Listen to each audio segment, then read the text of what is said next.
keeps you cool even in the summer. And we've had press conferences. We finished it about a month ago. This is, as you see over here, the Presidential Walk of Fame. And we had this long wall with half windows because that used to be a swimming pool on the other side of the wall. That was the swimming pool where Jackie would say, "I hear women inside." Are women inside? Quite famous. I'm not saying anything. This was a part of a movie. And the Secret Service said, "No, ma'am. There's no women inside, ma'am. I'm sorry, ma'am. You're going to have to move along." "But I hear women inside." "No, ma'am. You'll have to move along, ma'am." So that was the famous swimming pool. Now it's even worse. It's for the media. They covered the pool up. They covered the pool up, and now it's for the media. And I think we have a small representative group. I don't think they allowed the rest of them. I can't believe it. What happened? They're all on the other side of the wall. Can you believe it? Because this is supposed to be sort of a private event. And there is no such thing in politics as a private event. Lindsey, you learned that a long time ago, right? The great Lindsey Graham. Doing fantastic. You're up 34 points, Lindsey. That's right. Thank you. It's not bad, I'll tell you. It's not bad. So, so we did the Presidential Walk of Fame from the great George Washington all the way to, well, I think we have to rate him above me. So it's less than great, less than George. Somebody went up there and they say, "You're the third best president in the United States." This was on television, third best. And they said, "Who are the first two?" "George Washington and Abraham Lincoln." And I got extremely angry at this man. You know, you can't. It's going to be tough to beat, Mr. Senator. It's going to be, John. It's going to be very tough to beat Washington and Lincoln, but we're going to give it a try, right? Hey, they didn't put out 8 wars, 9 coming. All right, we put out 8 wars, and the 9th is coming. Believe it or not.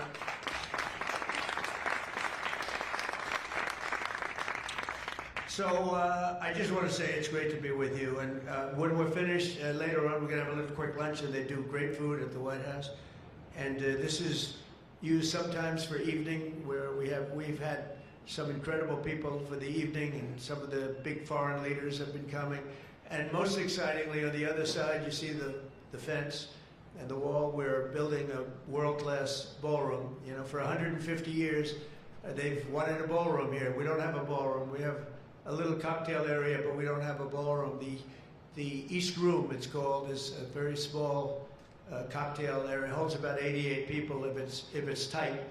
And I said, if I do this again, I'm going to get a ballroom built, and we're putting up our own money with the government is paying for nothing. You probably hear the beautiful sound of construction to the back. You hear that sound? Oh, that's music to my ears. I love that sound. Other people don't like it. I love it, Josh. I think when I hear that sound, it reminds me of money. In this case, it reminds me of lack of money because I'm paying for it, so it's the opposite. But it's going to be one of the most beautiful ballrooms anywhere in the world, and it's going to be able to take care of tremendous things. When you have, as an example, I'm going to see President Xi in 2 weeks, going over to South Korea. We're going to meet in South Korea. We're going to talk about a lot of things. They want to discuss the fact that they're paying 157% tariff. It's a little higher than they thought. And we're doing very well. I think we're going to do well in that negotiation. We've done well, as you know, with Japan, with South Korea, with Europe. The European nations got together, we made a deal. And it was all based without the tariffs. You could have never made the deal. I'll tell you what, tariffs equal national security. Remember that. Tariffs equal national security. You got to remember that. And they also equal wealth for our nation, because we've taken in hundreds of billions of dollars in a very friendly manner, given to us by nations that used to take it from us. And they used tariffs on us. We never used it on them because we were foolish. Or we were led by people that weren't business people. But it really does. It equals national security. And I wouldn't have put out, I mentioned 8 wars, 9 coming. Of the 8, 5 were based solely on trade and tariffs. India, Pakistan were going at it. 2 nuclear powers, and serious nuclear.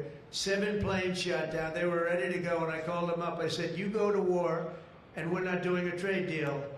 And they said, "Well, what does one thing have to do with the other?" I said, "It has a lot. You're nuclear powers, and if you do it, we're not doing a trade deal." And 24 hours later, they called me, "We have decided not to do it." We stopped the war. We stopped the potential disaster, a nuclear disaster, because of trade.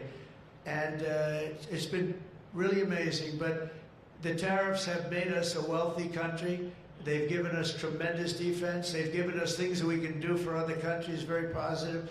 But again, really, it's national security, it's national defense, and they are so important. And it's incredible that presidents, for the most part, didn't know how to use them, when to use them. If you go back, you'll see some of the presidents that were the most successful were believers in tariffs.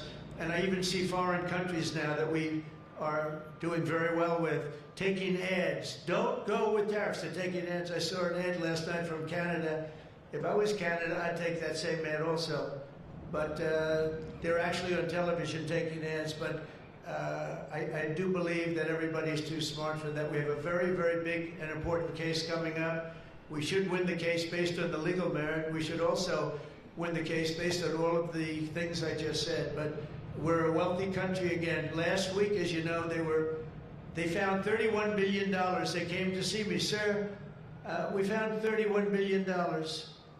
They said, we don't know why. I said, was this a good find or a bad find? It was a good find. It was a plus 31. We're used to finding negative 31s, right, for the last 30 years. I said, check the tariff shelf. Well, those tariffs haven't kicked in. Yes, they did. They kicked in 2 months ago. Check it. He comes back 2 hours later. Sir, you were right. We have an additional $31 billion, billion, not million, Lindsay, billion, that we just found from tariffs. They kicked in earlier than we thought. You were right. We're a wealthy nation again, and we're a nation that can be secure. We're a nation that can start paying down our debt. And with tariffs, we're the wealthiest nation ever in the history of the world. Without them, we've got to slog. We've got to slog. But remember this, other nations, including China, Japan, European nations, they used tariffs against us for many years. That's why we owe $37 trillion. That's why. But they used tariffs very successfully against us, and we had presidents that never fought it. But now you have a president that does fight it. So I just want to welcome you to the incredible Rose Garden. It's just an incredible place. It was done, we did it, brought it back to health. It was in very bad shape, actually, and we brought it back to health. First Lady Melania did a fantastic job on it, the surrounds and everything. It's all brand new wiring. You know, underneath there's a lot of wire, a lot of things. Everything brand new, everything beautiful. The only thing we did is we had to get a hard surface here because nobody could use it because of the grass. So I just want to welcome you, and I hope you're going to be here a lot. We're going to use it for meetings. We're going to use it for press conferences. Now we can use it. It was unusable before, and now we can use it. But everything that you see was redone. All of this was redone, and the whole White House is being redone. Some of you came through what they call the Rose Hall. They call it different names, but you probably noticed, I don't know if you came through this door, did you notice the white marble floor that was put there? That was made out of Home Depot tiles, about 1 foot by 1 foot. They were all broken, about 30 years old. And I replaced it with book-matched marble, paid for by your friend, President Trump. It's like, it's amazing how people like it when you say you paid for it. When I say I paid for it, they say, oh, I love it. But it really, they did a beautiful job. They're great talents. They're very talented marble people I have. And they replaced it with beautiful Paradiso marble and statuary marble. And it's really, really beautiful. I want to thank the outstanding leadership team, and you really do have that. Majority Leader John Thune, who's been my friend, he really, really has done an amazing job. Thank you, John. Thank you. Done an amazing job. I didn't get to know John as well in the first term, and I've gotten to know him very well over the last 9 months, John, and you're doing a fantastic job. Thank you very much. Really great. Majority Whip John Barrasso was outstanding man. Thank you, John. Thank you. Great guy, too. Conference Chair Tom Cotton. He loves that military. He loves the military. He loves the military. Policy Committee Chair Shelley Moore Capito. Shelley, thank you very much, Shelley. Vice Chair James Langford. Very good, James, thank you. And you know, we have everybody but one person here. You know, everybody showed up. I figured you'd have like I'd say 40 would have been a good number, right? If everybody, we're just missing one person. You'll never guess who that is. Let me give you, he automatically votes no on everything. He thinks it's good politics. It's really not good politics. He's an automatic no. But I don't know. Look, if he wanted to come, I'd probably let him come, right? I'd let him come. Begrudgingly, but would let him come. And National Republican Senatorial Committee Chair, an unbelievable guy, Tim Scott. You know, Tim, I shouldn't say it because it's so, I don't know if it's going to go. But Tim ran, and he was very effective and very good, but he was on the debate stage and everything else, he was good just because he's good. But he wasn't as good as they thought he was. And when he got out of the race, he endorsed me almost immediately. And I used him as a surrogate. And I wasn't sure if I should because, you know, sometimes I want a total lunatic to get up and fight for me. And Tim is a really good person. So I wasn't sure. And I put him on the stage, and he ripped the heart out of everybody. He was so brutal. He was so unbelievable. It turned out to be absolutely one of my best surrogates, and it includes a lot of you people that were here. You were all surrogates. But Tim ripped these people apart. And after watching 2 or 3 times, then I wanted him all the time, right, Susie? I said, I want Tim Scott, get up there. But he was so good, and I said to him, Tim, when you fought for yourself, you were much different. When you fought for me, you were a tiger. You were like unstoppable. You were, really was. You all saw that. What's the difference? He said, I've never liked selling myself. And I love selling somebody that I really do believe in. I really believe in you. And I just felt that way.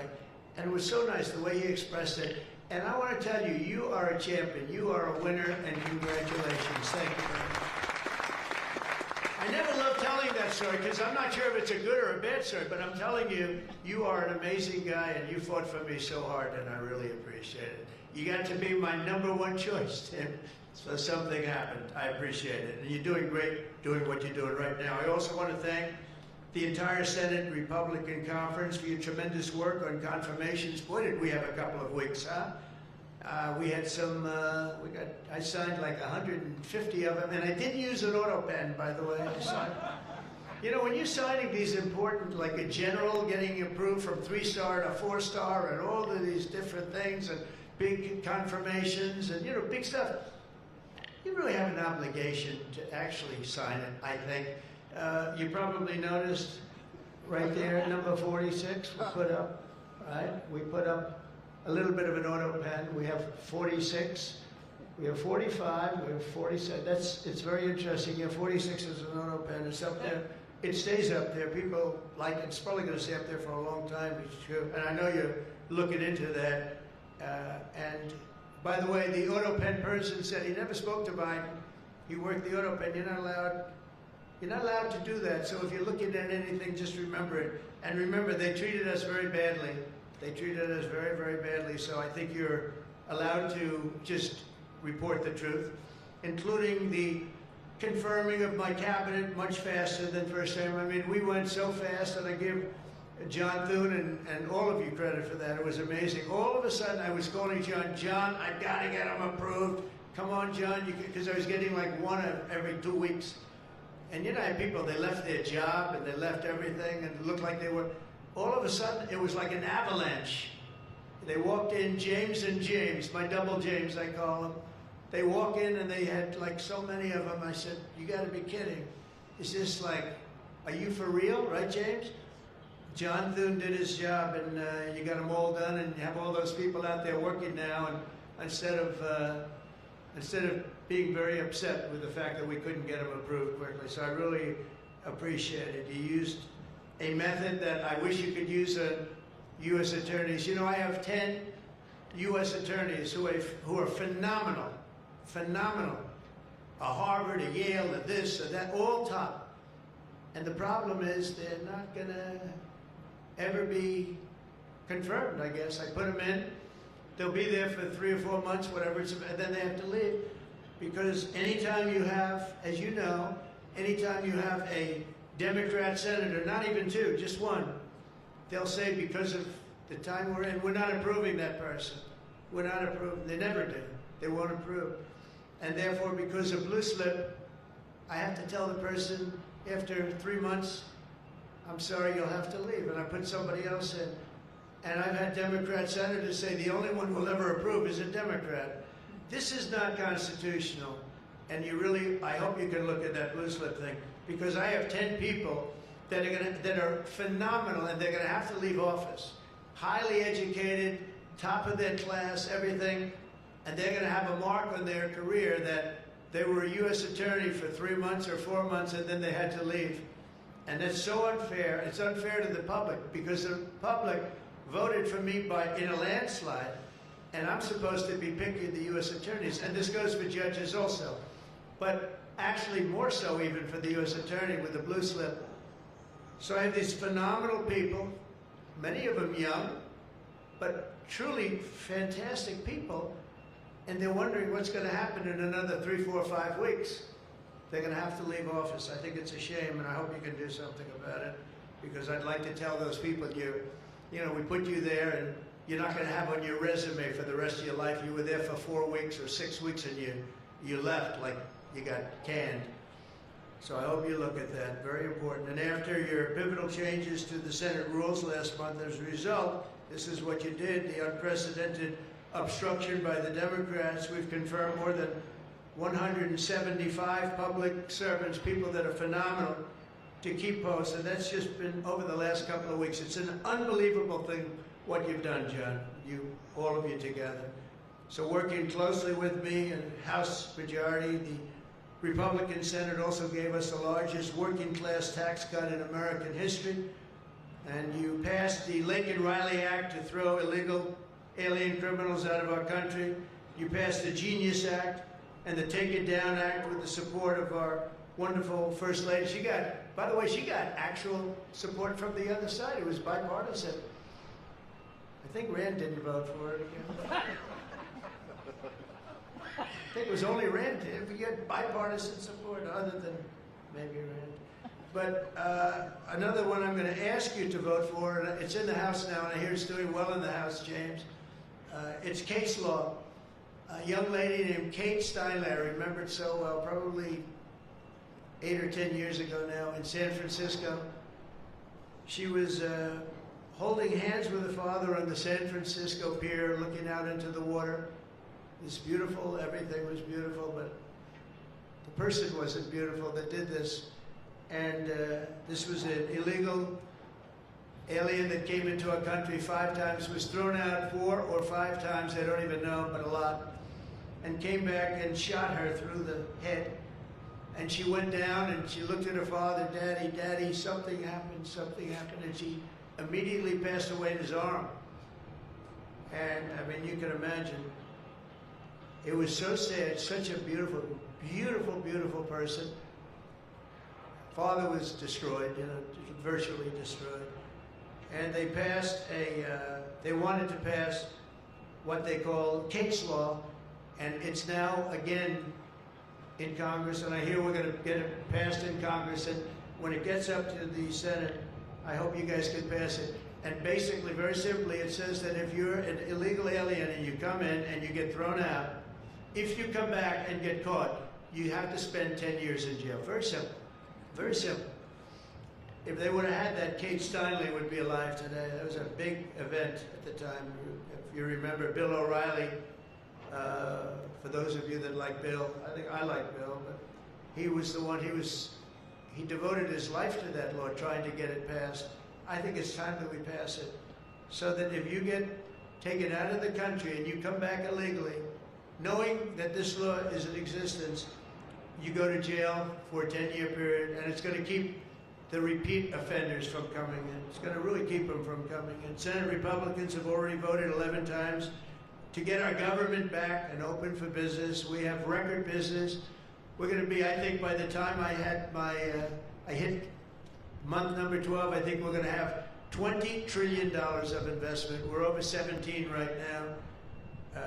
As an example, President Biden had less than $1 trillion for 4 years. We're going to have $20 trillion in less than 12 months, and we're over 17 trillion right now. So it's the largest It's the largest amount in our country by far, by many times. That's in our country. But here's the one. It's the largest amount in the history of the world. There's never been a country that's had anywhere near 17, or it will be 20, and it's going up fast. A lot of it's because of tariffs, because they're coming in because they don't want to pay tariffs. In other words, they make their product in a certain country, and they used to just send it in here, and there was no charge, absolutely. Now, if they have to pay a 20%, 30%, 50%, 100%, or 2% tariff, they say, well, it's better if I build my plant in the United States. It always amazed me.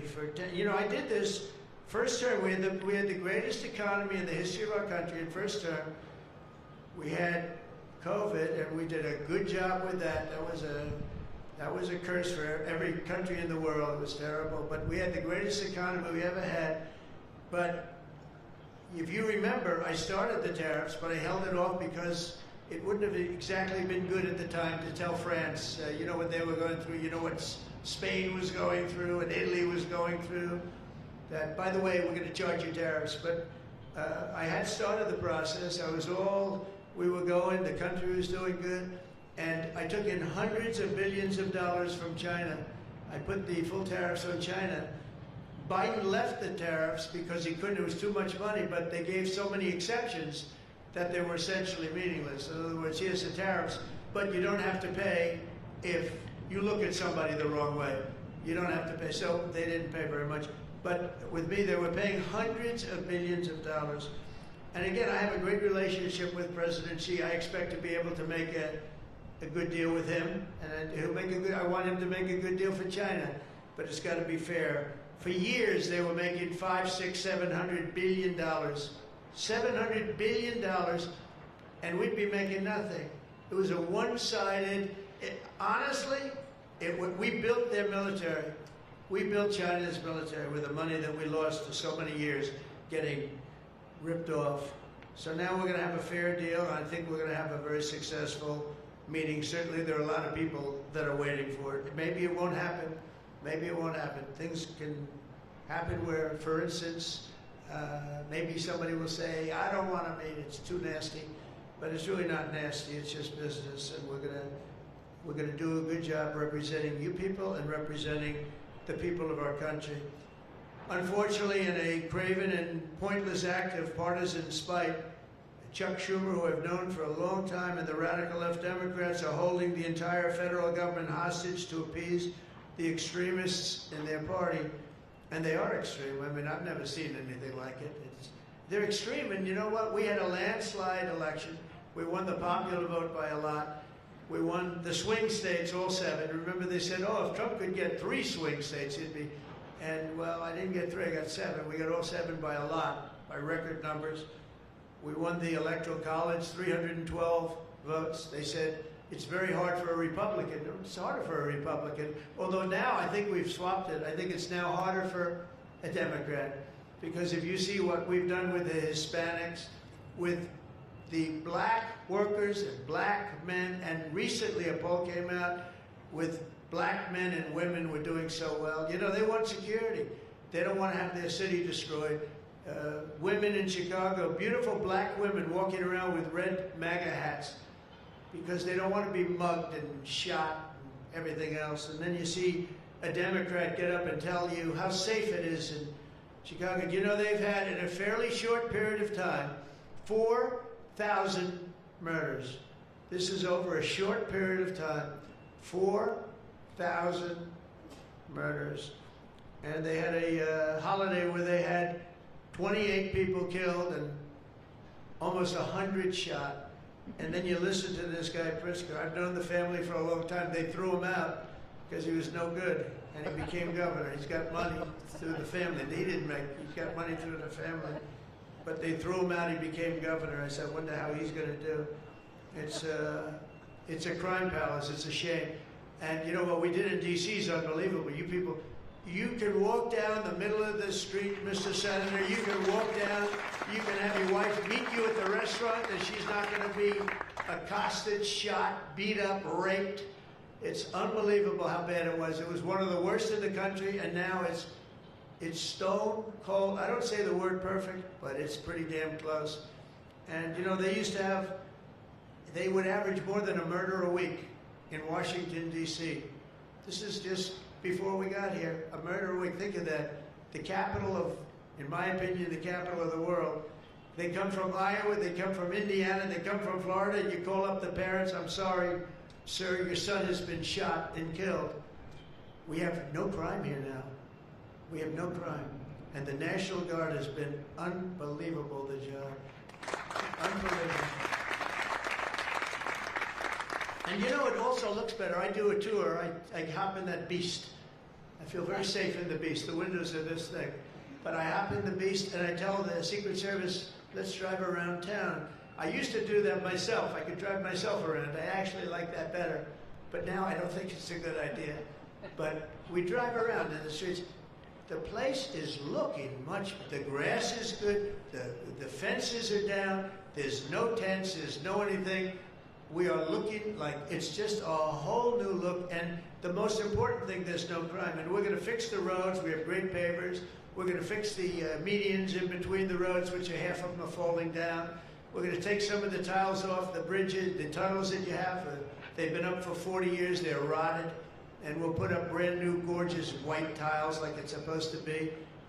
But this place is looking really good. And we haven't even started the real fixing up of the town. We're getting rid of the graffiti. You notice there's almost no graffiti anymore. A lot of that beautiful statuary marble and red graffiti all over it had bad signs up, and it stopped. We've taken out 1,700 career criminals and people that came in through an open border. They came in through Biden's open border, and we've taken them out. The thing having to do with all of the elements in the great, big, beautiful bill, I'll tell you, it's amazing what we've done. $200 billion in costs for medical. Well, we've done $50 billion for rural hospitals.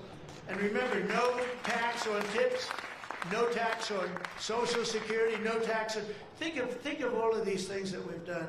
This is the biggest, this is the greatest bill. Social Security, no tax on overtime, but no tax on tips. I got that from a waitress in Nevada. I was making a speech and I'm at one of my restaurants in the hotel I own there. And I say, how are you doing? Well, sir, it's terrible. They're taxing my tips. They're going, I wouldn't have even thought that. And I looked at it and she said to me, sir, there should be no tax on tips. I said, say it one time more. No tax on tips. I walked outside to the press. I said, there will be no tax on tips. She was right.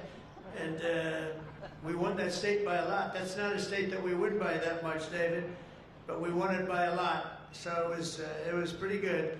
But that bill is chock full of so many different things. So it was the biggest bill. I'm actually saying this to the fake news so that they maybe print it, but maybe not, because you people know. It was the biggest bill ever passed in Congress.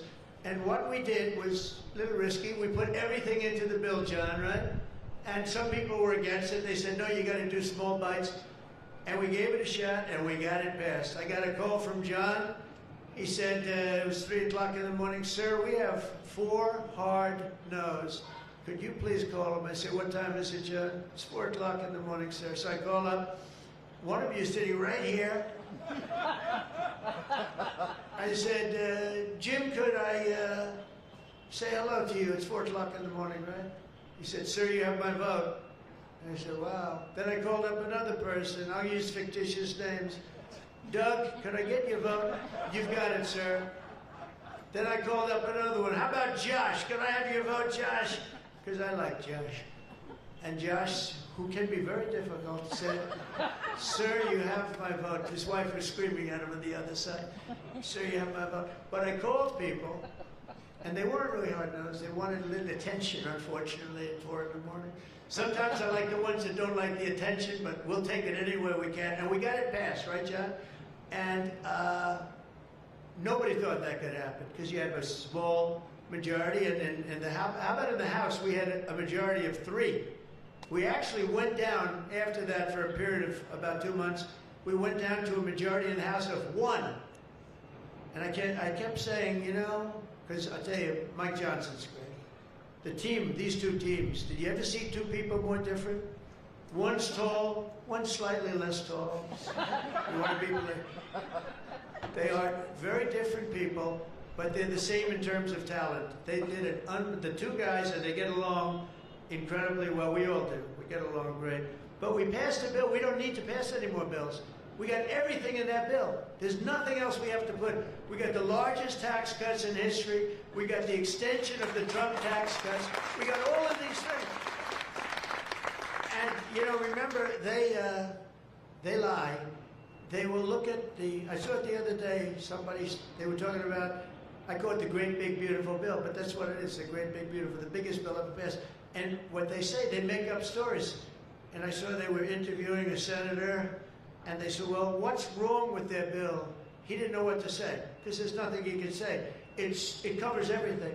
He said, death, death. It brings death. Now, if I'm a regular person and I hear that, I say, oh, that's terrible. But it's just the opposite. It brings life. It brings Medicaid, Medicare, Social Security. It secures all those things. And they just are so bad. You know, they said death. It was like death. And there's nothing about death. Theirs is death. Because they're going to lose Medicaid. They're going to lose Social Security. They're going to lose Medicare. All of those things are going to be gone because the whole country would be bankrupt, and you're not going to have any kind of medical insurance. So with us, it's the opposite. And it's a great bill. We don't need any more. And I want to just say from the beginning, our message has been very simple. We will not be extorted on this crazy plot of theirs. They've never done this before. Nobody has. You always vote for an extension.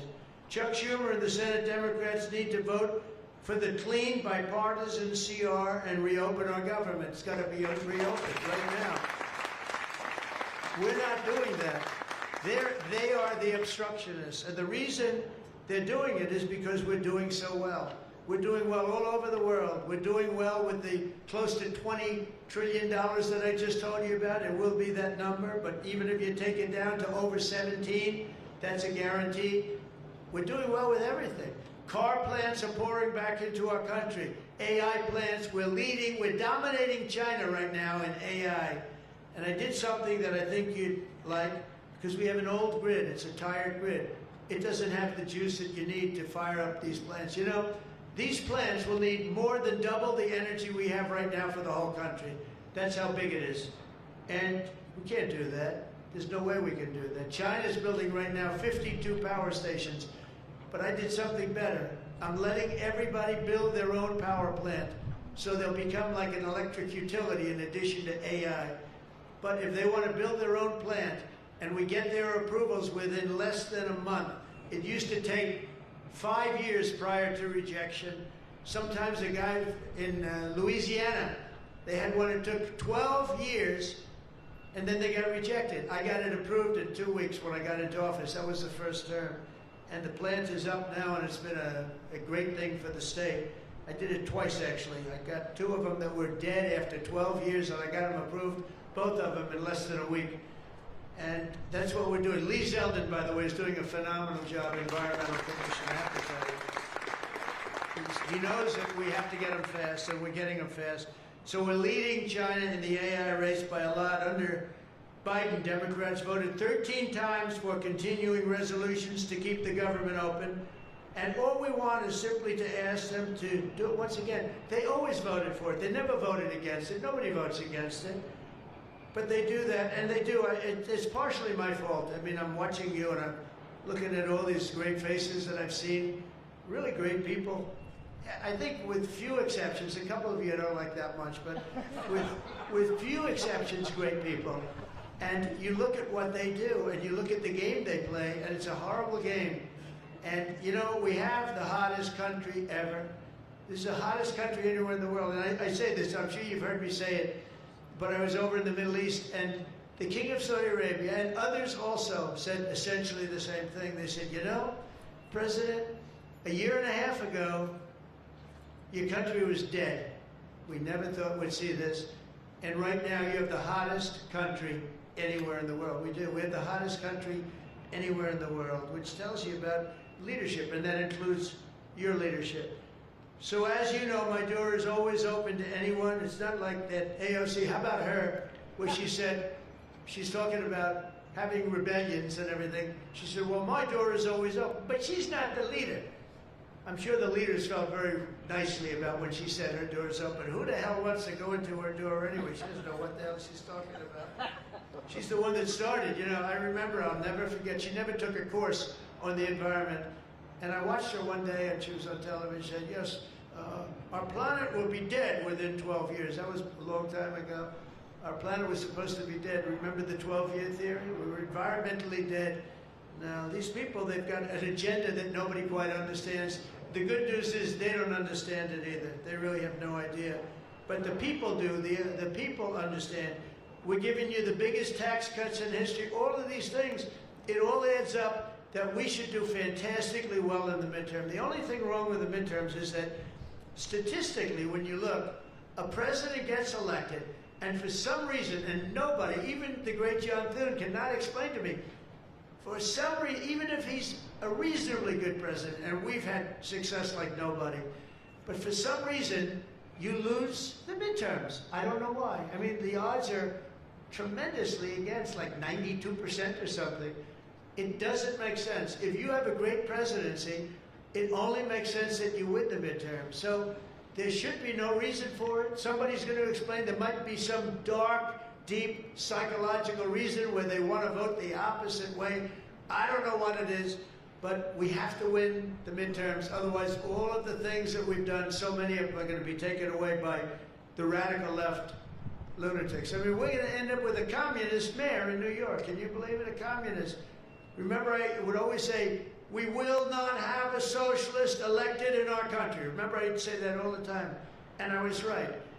We skipped socialists. We got a communist elected. So I didn't tell a lie. I didn't tell a lie. I was right. We'll have a communist, not a socialist. But we've already seen the impacts of the dangerous game that they're playing. Democrats are causing delays in our air traffic control system. So important. We wouldn't have had, you know, this Pete Buttigieg. He spent billions of dollars on fixing the air traffic control. They'd use copper wire going into glass wire. Any union electrician here or any non-union electrician would say you can't hook copper into glass. It doesn't work. They spent billions of dollars. They turned on the system, and it was stone cold blank. We're getting a brand new system. We have bids out now. We have 3 great companies bidding. And I want one bid. Sean Duffy's doing terrifically. I want one bid. I want just bid, and they're responsible for everything. Not where they had like 1,000 contractors. Every contractor, they're all running around.